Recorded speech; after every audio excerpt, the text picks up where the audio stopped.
성경을 읽을 때 어떤 때 의미를 발견하고 메시지가 들어올 때 하나님의 사랑을 경험하고 우리는 마음을 새롭게 하는 변화를 경험한다 그랬어요. 그래서 우리가 성품이 변화되고 옛것이 새것이 되어 가는데 이 사무엘해가 그것을 그대로 보여주고 있다는 얘기예요.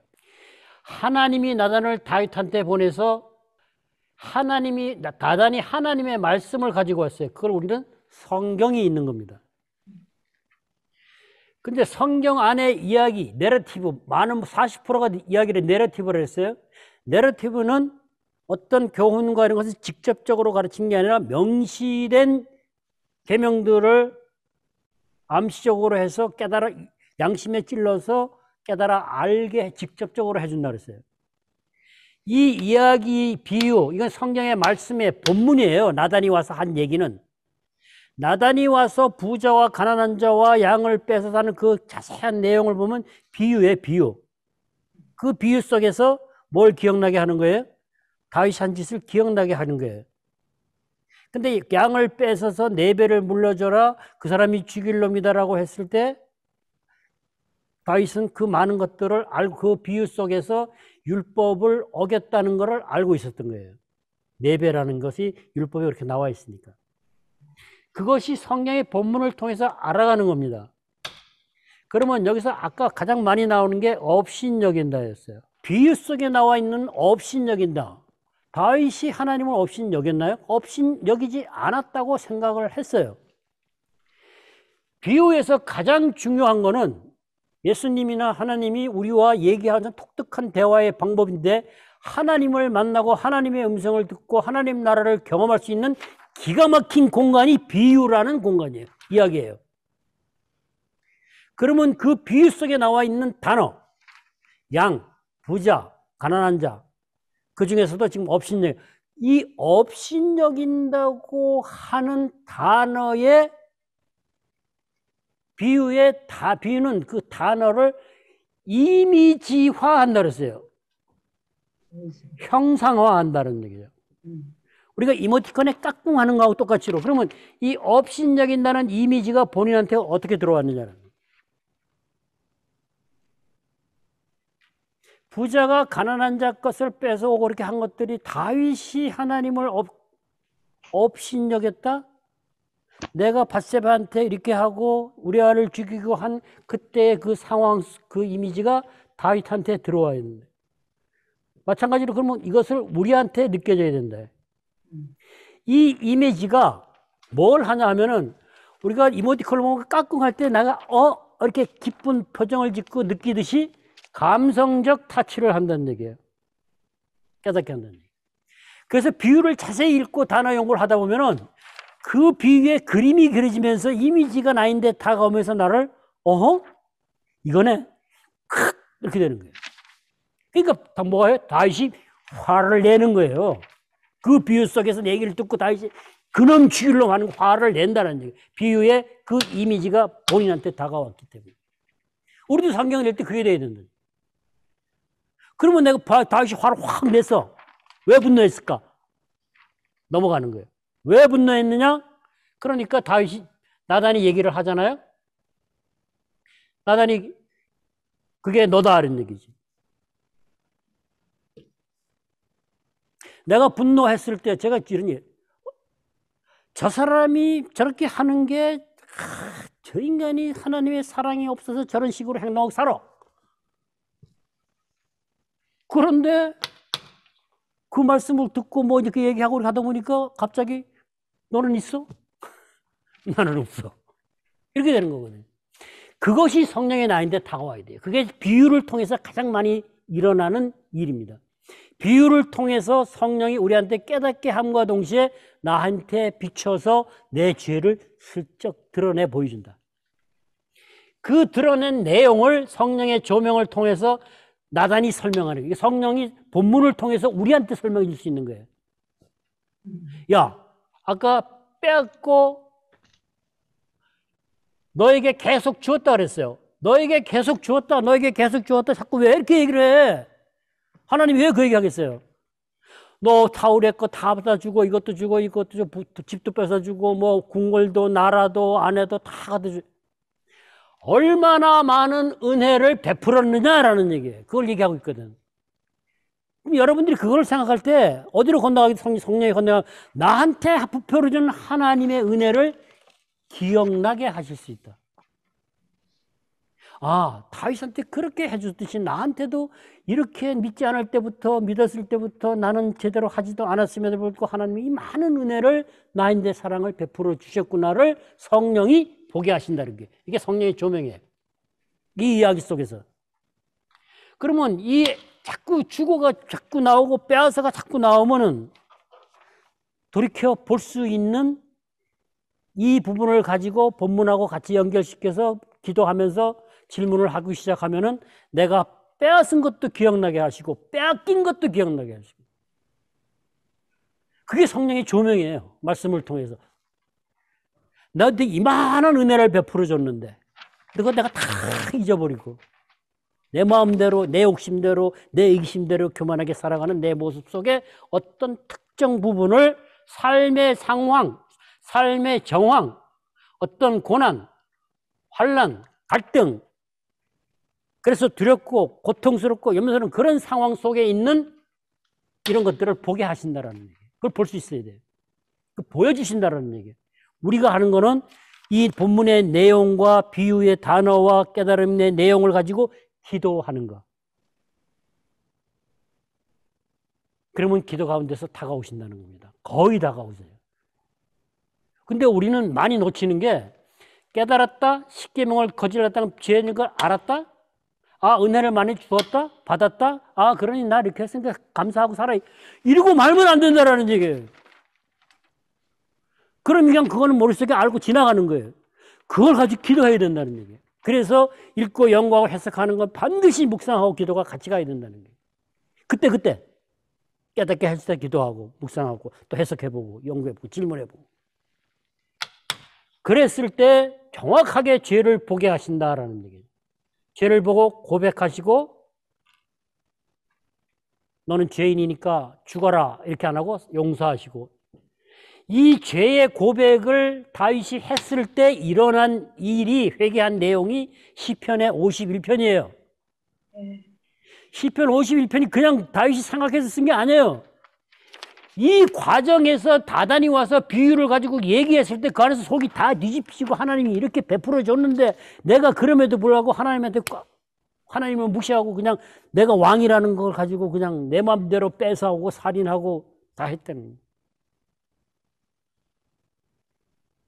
그 죄의 고백을 아주 리얼하게 처절하게 한 거에 51편이에요. 그 51편에 보면 죄의 뿌리까지 모태에서 죄의 뿌리까지 고백하게 하신다. 죄의 뿌리를 고백하면 이렇게 되는 겁니다. 나중에 이제 구약의 시를 할 때 시편을 한번 다루려고 그러는데요. 죄의 뿌리를 고백하면 죄된 본성이 만들어 놓은 내 왜곡된 자아 가치관이 가지고 있는 게 있어요. 나는 이렇게 살아야지, 이렇게 해야지 하는 개념, 가치관이 정립되어 있는데 그게 무너져야 돼요.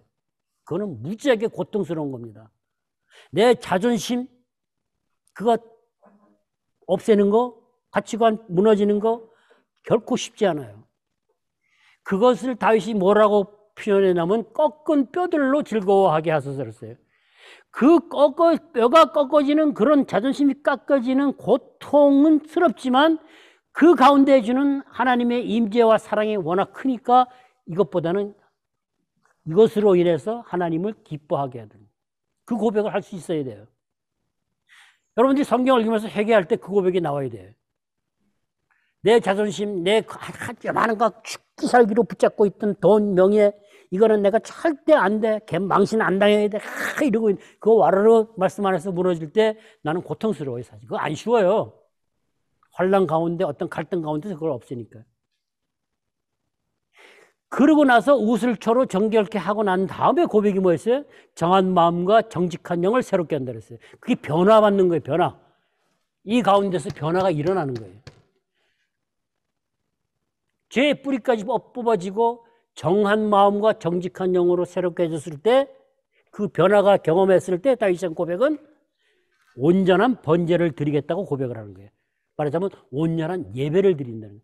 예배가 회복이 된다는 거예요. 예배는 하나님의 임재 가운데 하나님과 사랑의 교제를 나누는 예배니까. 그것이 이 안에서 이루어진 거예요. 나단이 와서 한 비유의 이야기 속에서 깨달아 알게 하고 나를 보게 하고 내 죄악을 다 들춰내서 회개한다. 지금 우리는 성령의 말씀을 통해서 내게 좀 본문 가운데 단어에서 시작하면 그 단어가 나의 정확한 구체적인 어떤 부분을 들춰낸다는 얘기예요. 그랬을 때 우리가 회개를 하는 거예요. 회개는 하나님의 임재와 사랑 안에서 가는 거예요. 기가 막히게 그거 해야 돼요. 그게 그렇게 회개를 하고 하나님의 사랑을 경험할 때 우리가 가져오는 게 많은 것들이 있어요. 세워주고 회복시켜주고 치유해주고 아들이라고 정체성을 확립시켜주고 그 안에서 부어주는 성령의 능력은 나를 강건하게 해주고 하나님의 임재 가운데 안식을 경험하기도 많은 것들이 그 안에서 이루어져요. 그래서 우리가 이 과정이 중요하다. 자, 그러면 이 말씀을 나단이 와서 이렇게 얘기했는데 지금 우리하고 이게 뭐가 관계 있냐? 제가 여러분들한테 한번 물어볼게요. 우리는 현재를 삽니다. 그죠? 과거에 저질렀던 죄를 기억나게 했어요.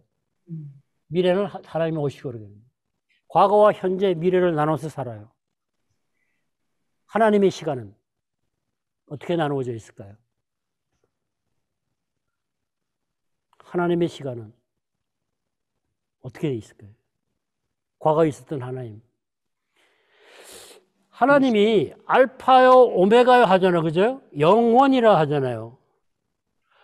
어거스틴이 회개를 하고 나서 고백록을 쓰고 어거스틴이 그 시간 개념을 얘기하면서 이런 얘기를 했어요.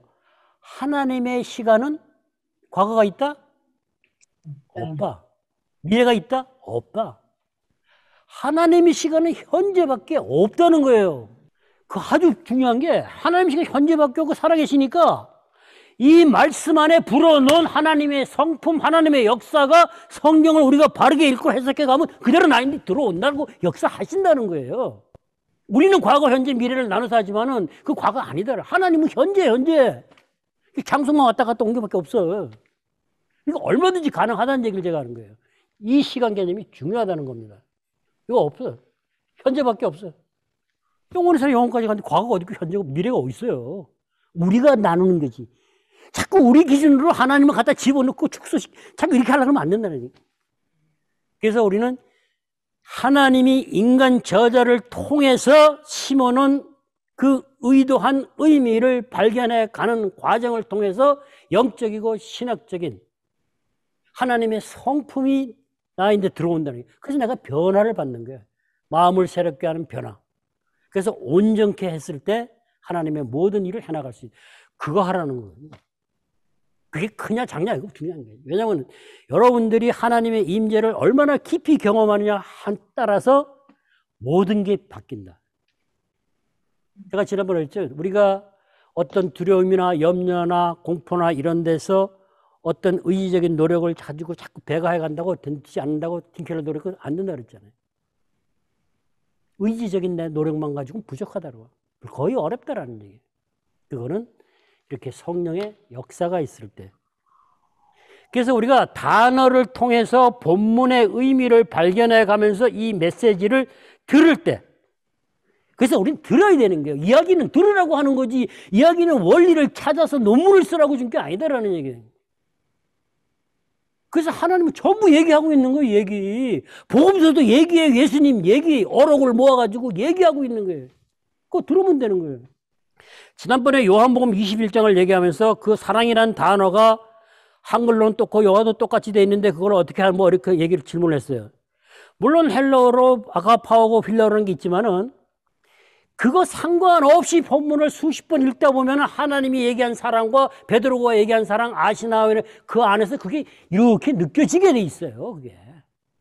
그거를 알아서 나인데 오는 게 아니고 본문만 가지고 그냥 읽어도 자세히 읽고 연구하고 들어가면 아, 하나님은 이만한 사랑을 얘기하는데 베드로는 이렇게 하고 이렇게 하는데 이렇게 하고 자꾸 하다 보니까 이렇게 똑같이 경험적인 걸 얘기하니까 하나님은 이렇게 했지 실제가 나는 이렇게 했지 맞구나. 껴있는 상식 중요하다는 겁니다. 영적인 의미를 찾는다고 상식을 보존하고 그냥 본문 무시하고 그냥 이거다 이거 절대 안 된다는 얘기예요. 옛날에 근본주의자들 문자적으로 해서 그런 거 많았어요. 이단이 잘하는 게 그거예요. 본문의 문맥을 다 무시하고 가운데 것만 뽑아서 지난번에 했죠. 청년의 정욕을 조심하라. 성욕과 쾌락은 아무 상관이 없는 건데 그걸 가지고 와서 막 청년들한테 막 얘기하면은 그거 엉터리라는 얘기죠. 말이 안 된다라는 얘기. 그럼 우리는 그 분별할 수 있어요. 그게 아닙니다. 말이 안 되잖아요. 그걸 가지고 와서 바로 보니까 이건 아니고 내가 요즘 흔히 하는 포스트 모던 뉴에이지나 뭐 영성 이상한 그런 데 빨려 들어가지 말라는 거구나. 내가 지금 거기 발 딛고 있구나. 아이고 이거 아니지. 얼마든지 할 수 있다는 겁니다. 자, 그래서 이 단어를 통해 메시지를 들어야 되는데 우리는 뭘 하냐 하면은 성경이 본문 안에 넣어놓은 의미를 찾아서 이 역사와 문학은 찾아서 내가 가야 되는데 내가 여기 지워버렸네.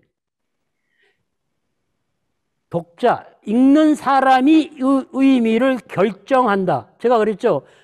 길에서 주운 편지는 내 마음대로 해야 되지만 사랑하는 사람, 열렬히 사랑하는 사람한테 그건 내가 마음대로 결정하면 안 된다고. 그거는 그 의도를 알려고 노력을 해야 된다. 이거 안 돼요. 이렇게 해서 결정하면 뭘 하냐면 우리가 적용을 하게 돼 있어요. 적용. 이 의미를 내가 결정하면은 내가 정해버리면 그걸 가지고 내가 이렇게 살아가야지 하고 이렇게 간다라는 얘기. 그거 아니다는 얘기. 여기서 발견해서 저자가 숨겨놓은 의도 속에서 내 메시지를 가져오면은 그 메시지 안에서 하나님이 숨이 불어넣으신 성품과 하나님의 역사가 그대로 나니까 나는 그냥 순종한다는 얘기. 그 사랑이 너무 좋아서 하나님을 사랑해서 순종하고 나간다는 얘기예요. 그래서 우리는 메시지를 내가 결정하는 게 아니에요. 이렇게 결정하면 원리를 찾아가지고 자꾸 적용하려고 하면은 이렇게 간다. 그러니까 우리는 메시지를 찾아서 의미를 발견하면서 메시지를 들어야 된다. 하나님이 하고자 하는 말씀을 들어야 돼. 그게 하나님의 음성을 듣는 거예요. 그래서 우리는 기도해야 됩니다. 귀를 열어달라고. 자, 귀를 열어달라고 기도해야 되는데 가장 어려운 게 뭐냐면 교만입니다. 말씀 앞에는 겸손하게 가야 돼요. 어린아이를 통해서도 하나님은 말씀을 할 수 있다는 것을 인정을 해야 됩니다. 그래야 애들이 하는 얘기도 귀담아 들을 수가 있어요. 근데 내가 좀 안다고 성경 공부를 많이 했다고 지식이 찼다고 그건 내가 알아. 설교 수천 개 들었어. 그러니까 그래가지고는 하나님한테 못 들어. 하나님 앞에는 겸손하게 들을 귀를 달라고 기도해야 됩니다. 이렇게 성령이 깨닫게 한 많은 부분을 가지고 우리가 반응하는 걸 순종이라는 얘기를 제가 계속 하는데 사실은 이 순종할 능력도 하나님한테 있다고 그랬어요. 그래서 그것도 기도해야 돼요. 내가 순종할 수 있는 능력, 순종도 허락해 주십시오. 그 사랑을 경험하면 하나님이 나를 사랑하니까 그 사랑이 너무 좋아서 그 사랑 때문에 순종하는 그게 진짜예요. 의무적으로 부담감 가지고 이걸 힘들어서 못해요. 사실은. 그래서 우리는 내가 적용을 좀 가다 보면은 지친다라는 얘기죠.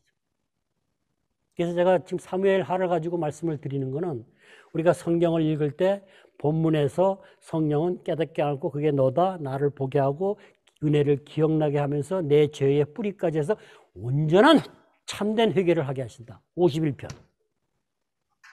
그래야 우리는 영생을 맛보는 겁니다. 신학을 했잖아요.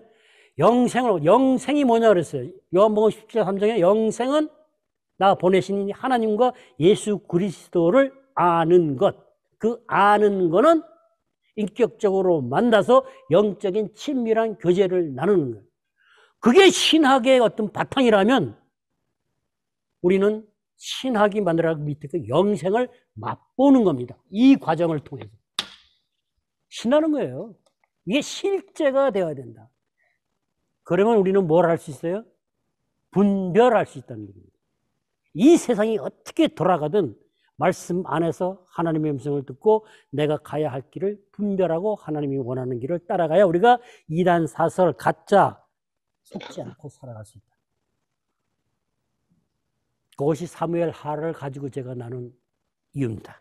성령의 역할과 의미와 메시지 반응 그리고 해석자의 입장 이런 것들을 그 다음에 제가 쭉 나열을 해놨어요. 근데 요나서 4장에서 요나가 동쪽에 가서 자리를 잡고 니느웨가 망하나 안 망하나 바라보고 있죠. 그죠? 근데 그 과정을 통해서 노하고 하나님이 달래고 넝쿨을 해서 그늘을 막아줬다 없앴다 핏대 내고 난리치고 묻고 달래고 오케이. 그러다가 하나님이 나중에 말씀을 하시죠. 그죠? 12만 명과 과축도 많은데 내가 어떻게 아끼지 아니하겠느냐. 그리고 나서 요나는 답이 없어요. 그죠? 4장의 얘기를 가지고 하나님이 책망하셨다는 얘기 들어보셨어요? 하나님이 요나한테 책망했다. 사랑의 책망을 했다. 이거를 책망했다고 하는 사람들이 있어요. 가끔. 이거는 책망일 수가 없어요. 굳이 쓰다서 팀 켈러 목사님이 사랑의 책망이라는 표현을 썼어요. 이것도 아닌 거죠. 이거 책망 아니에요. 여러분들이 아까 다윗이 그러했듯이 다윗이 얘기를 하면서 들으면서 죄를 보게 하고 은혜를 기억나게 하고 실제를 뿌리를 고백했어요. 이 아끼지 아니하냐고 하나님이 물으셨을 때 요나가 어땠을 것 같아요? 그러면 여러분들이 이 단어를 많은 묵상을 해야 됩니다. 사실은. 그리고 기도해야 됩니다. 저 큰 성읍이라 그래가지고 죽기 살기로 도망을 갔는데 니느웨가 돌아오는 거 너무 싫어가지고 왜? 이스라엘만 중요하니까. 오직 이스라엘. 끝까지 그러고 있었던 거예요. 끝까지. 그러니까 우리가 얼마나 우리 생각과 완악한 내 마음이 고집스러운지 여러분 아시겠죠? 이 한마디에 요나는 어땠을까? 요나의 마음은. 그거를 생각해 보셔야 돼요. 여러분들이 사랑하는 사람이 내 아들이, 내 딸이, 내 가족이 마약에 중독이 됐어. 깽단에 들어갔어. 파산을 당했어. 거지가 됐어. 포르노에 빠졌어. 여러분은 어떨 것 같아요, 마음이? 이런 자녀를 바라보는 부모의 마음이 어떨 것 같습니까? 내가 아끼는 자녀가 지금 이렇게 돼 있어요. 니느웨가 그렇게 돼 있어요. 폭력, 테러, 창기, 음란. 이스라엘만 백성이라면은 상관이 없어요. 온 열방이 하나님의 백성이라면 니느웨도 역시 하나님의 자녀다라는 얘기죠. 하나님의 자녀가 이렇게 망가지고 있는데 하나님의 마음이 어떨 것 같아요? 여러분의 자녀가 저렇게 빠져들어가고 있다면 여러분들이 자녀를 바라보는 마음이 어떠냐라는 얘기예요. 내가 아끼는, 내가 사랑하는 내 백성이 폭력, 테러, 간음, 음란, 창기가 돼서 다 죽어가고 망가지고 내가 저걸 죽인다. 내 마음. 아버지 마음이 어떻겠냐라는 얘기예요. 얼마나 아프겠느냐라는 얘기예요. 이 안에 있는 아파하고 고통스러운 하나님의 마음이 요나한테 전해진다면, 그 하나님의 마음이 요나에게 들어온다면 요나가 무슨 말을 할 수 있겠어요? 뭘 알 수 있겠어요? 자기가 고집한 그 선민주의, 아주 이기적인 그 선민주의 때문에, 이스라엘 때문에 하나님의 마음은 깡그리 무시하고 끝까지 업신여기고 그들의 아픔, 아버지가 아파하는 마음이 요나 안에 들어오면 요나는 그것을 버리고 니느웨 백성을 불쌍히 여길 수 있지 않겠어요? 그러면 요나에게 그 마음이 들어왔을, 그렇게 이렇게 묻고 요나에게 그 마음이 들어왔을 때 나는 뭘 보게 하실까? 믿지 않는 내 남편, 내 아내, 아직도 어떤 술이나 담배에 중독돼 가지고 끊지 못하는 가까운 사람, 망가진 이웃, 교회 안의 문제, 그런 것을 연결시켜 보게 하신다라는 얘기예요.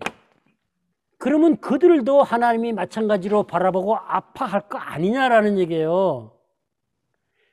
홈리스 저기 굶어 죽는 난민들 저쪽을 하나님이 바라보고 얼마나 힘들어하고 고통스러워 하겠느냐. 그 마음이 나인데 들어와야 돼. 그래야 기도가 돼. 근데 그렇게 하지 못하고 있는 나는 왜 그렇게 하지 못할까? 요나같이. 요나가 왜 그랬어요? 선민주의, 애국주의가 우상이 되어버렸어요. 성공의 우상이 된 게 성공이 우상이 되어버렸어요. 내가 성공을 해야 내가 뭔가를 만들어내겠다고 성공을 의지하고 목표로 삼고 살아가는 거예요. 하나님 뒤집어 놓고. 내가 인정을 받아야만 어떤 일을 하고 내 존재감이 살아난다. 그래서 그게 전부가 되는 거예요. 그게 우상이 되는 거예요. 그래서 인정이 우상이 되는 거예요. 애국주의가 선민사상이 우상이 되어버렸다는 거예요. 그럼 동일하게 내가 지금 현재 처해 있는 상황 속에서 나의 유익과 나를 위해서 뭔가를 성취하기 위해서 만들어 놓고 빌고 매달려서 끌려다니며 살고 있는 뭐가 있냐는 얘기예요. 그게 돈, 명예, 권력, 뭐든지 많잖아요. 그것도 볼 수 있게 하신다라는 거예요. 이거 아주 중요해요. 여러분들이 요나서를 쭉 읽고 오다가 마지막에 아끼지 아니한 느니웨 백성을 왜 아껴? 열방의 하나님인데 나만 하나님이냐? 저기도 바라보는 내 이웃을 바라보는 하나님의 아픈 마음, 긍휼한 마음을 동일하게 나도 느낄 수 있어야 된다. 그래야 내가 사랑할 수 있어요. 왜? 그것을 보게 알게 할 때는 내가 그렇게 사랑하지 못한 내 이기적인 내 마음과 내 욕심의 뿌리를 보게 하시고 회개하게 하시니까 그때 하나님의 사랑은 부어지니까. 헬리나 오웬이 그런 얘기를 했어요. 우리 삶의 모든 문제의 답은 어디에 있느냐? 하나님의 십자가에서 확증한 그 사랑 안에 있다. 그게 여러분들이 실감이 나야 돼요. 아, 그래서 이 얘기했구나. 그래서 하나님의 사랑이, 은혜가 그것을 해나가는 과정에 하나님의 성품으로 변화된다. 영성이 형성된다. Spiritual formation. 영성이 형성된다. 그때 만들어준 하나님의 성품으로 그 속성이 드러나서 살아간다. 영적인 삶이다. 할렐루야 이거 아니고 우리는 그 삶이 필요해요.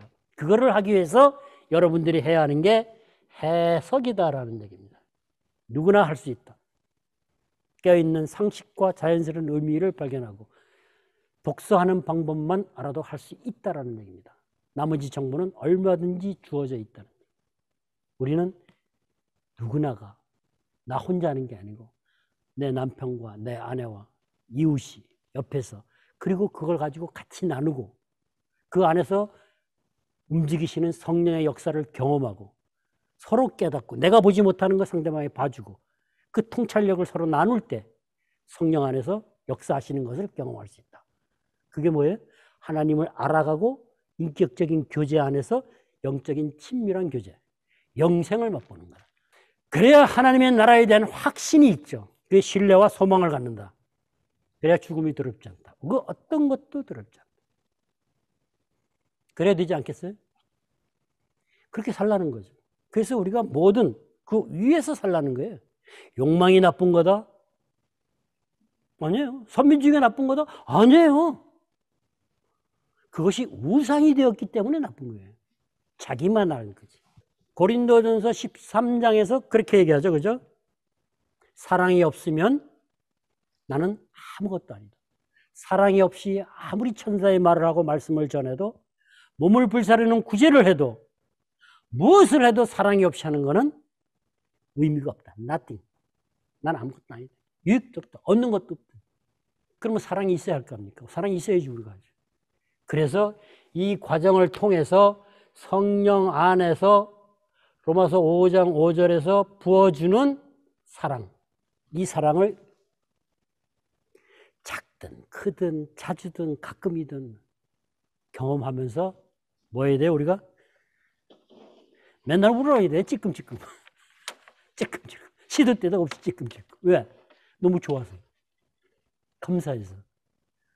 억울해서 한다 이게 아니에요. 너무 좋아서. 감동이 다가오니까 너무 눈물 나잖아요. 그 시도 때도 없어. 얘기하다가도 하나님이 역사한 걸 들으면 나 감동이 와서 같이 울고. 그래서 눈물이 많은 교회가 돼요. 집안에도 부부가 사이도 나누다 보면 그 감동이 와서 서로 눈물 질질 짜면서 아유 하나님이 그래. 정말 하나님이 하신 일을 진솔하게 고백할 때는요 그대로 전해집니다. 우리가 너무너무 좋은 거예요. 우린 그게 있어야 돼요. 사무엘 하와 요나서를 가지고 하자는 거는 바로 그거였어요. 하나님의 메시지가 살아서 성령의 음성으로 나인데 그렇게 다가올 때 내가 죄에 대한 제대로 된 회개를 하고 나를 보게 하고 그 음성 그 메시지 속에는 뭐가 있다 그랬어요? 하나님의 성품도 같이 들어있다. 그래서 우리가 변화를 경험할 수 있다는 게 성경이라는 책으로 만들어서 기록된 책으로 딱 주셨으니까 그걸 가지고 원하시는 대로만 쫓아가보자. 그러면 성령이 해주신다. 저는 강의를 하면서 제일 감성이 그거였어요. 야, 하나님이 우리를 하나님을 만날 수 있게 우리하고 얘기하자고 성경을 주셨다는 거. 하나님의 말씀을 인간의 언어를 사용해서 책으로 만들어서 남겨주셨다는 거예요. 우리가 할 수 있는 방법으로 접근할 수 있게. 얼마나 감사한지 몰라요. 생각만 해도 좋아요. 성경이 없었다면 우리가 무슨 수로 하나님을 알아가고 하나님을 교제하고 내가 회복되고 치유도 그 안에서 경험하고 회복도 경험하고 무슨 수로 하느냐는 얘기 할 수 없다는 얘기. 그래서 지금까지 한 마음을 새롭게 하는 변화를 받아 하나님의 선하고 기뻐하고 온전한 뜻이 분별하라. 마음을 새롭게 하는 변화, 마음을 새롭게 해주더니 하나님의 뜻을 분별할 수 있다는 얘기가 어디서? 성경 안에서. 왜? 지혜를 주시니까. 이 과정을 통해서 우리는 뭐래요? 온전하게 되어간다는 얘기예요. 우리를 온전케 해서 하나님의 모든 선한 일, 구원을 이루어가는 과정을 다 함께하게 하신다는 거예요. 그게 로마서 12장 1절 2절과 디모데후서 3장 16, 17을 같이 해서 지금 말씀드린 거예요. 그것이 어디에서요? 성경을 해석해가는 과정. 성령 안에서 읽고 연구하고 해석할 때. 단, 그 순간순간 깨달음과 감동이 왔을 때는 묵상하고 기도해야 된다는 거예요. 놓지 마시라.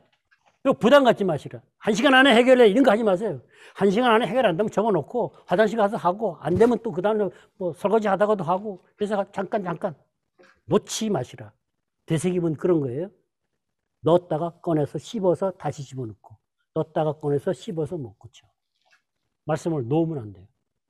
10년 전 말씀을 깨닫게 하시고 주셨으니까 끝 아니에요. 20년 후에도 그 말씀은 나인데 다가와서 새롭게 또 역사하신다. 절대 내가 한번 했던 보문이라고 뒤로 제끼지 마시라는 얘기예요. 항상 하나님의 말씀은 새롭게 나인데 다가오고 깨닫게 해주십니다. 원리 아닌 의미는 동일하지만 내 상황은 변하니까 거기에 맞게끔 또 역사해 주신다. 그래서 우리가 동일한 의미 메시지를 가지고 여러분들한테 직접 들어와 다가올 때는 그 방법이 나한테 맞게 내 상황에 딱 찾아서 옵니다. 우리 박연옥 권사님한테 권사님이 처해 있는 어떤 갈등과 관계 속에서 이은지 집사님한테는 집사님의 어떤 처해 있는 문제 속에 그걸 정확하게 보게 한다는. 그래서 자꾸 이렇게 말씀을 가지고 이렇게 가다 보면은 내가 살아가는 삶을 대충 살 수가 없어요. 누군가 얘기하고 관계가 깨지고 나인데 상처를 준다거나 내가 심한 분노를 했다는 거면 내가 그 부분을 가지고 하나님 앞에서 돌이켜보게 돼 있다. 현실을 직면하게 돼 있다는 거예요. 왜? 그렇게 했을 때 말씀과 연결시켜서 나를 변화시켜 가니까 내 삶을 더 열심히 충실하게 신실하게 살 수밖에 없다. 기가 막힌 거예요. 말씀이 안 되면 대충 살아가요. 그냥 다윗이 산 것처럼 누르고 감추고 숨기고 하나님 뭉개고 살아간다는. 그러면 나쁜 짓 다 하는 거죠. 그러니까 하나님 앞에 죄 짓는 거예요. 우리 그렇게 하는 거 아니잖아요. 그죠? 그래서 말씀 안에서 성령의 도움으로 우리는 할 수 있다는 얘기입니다. 그래서